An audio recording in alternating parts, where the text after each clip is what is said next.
Today, we're in Bass River State Forest, joined by members of the Pinelands Commission to see how the New Jersey Forest Service and the Forest Fire Service are putting New Jersey's Wildfire Smart initiative into action.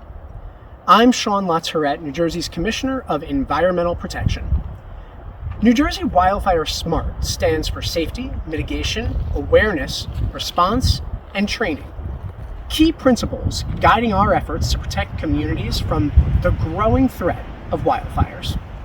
Here at the Allen and Oswego Road Fire Mitigation and Habitat Restoration Project, we're seeing firsthand how proactive and strategically planned and implemented management practices are improving forest resiliency, reducing wildfire risks, and bettering our Forest Fire Service's ability to respond safely and effectively. When these firefighters arrive on scene and it becomes an indirect attack.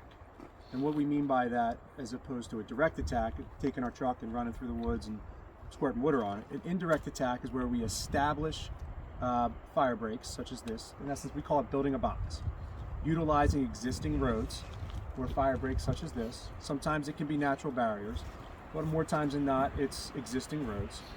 And those firefighters are igniting backfires, igniting burnout. So what they need is they need room. Space to operate, right? For the safety of the forest firefighter, right? Critical consideration. The space to decision make in a harrowing situation. Decision make about how can I best protect that community and that natural resource, right?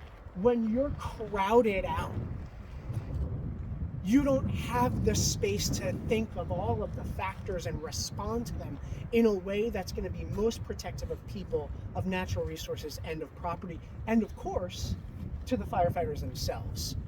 So I just hear a lot in that explanation, and I wanted to make sure everyone said that as well. No, thank you. By investing in these efforts today, we're protecting our firefighters, our residents, and our natural resources. I cannot thank you, Laura, and your team at the Pinelands Commission enough for your partnership in projects like these throughout South Jersey.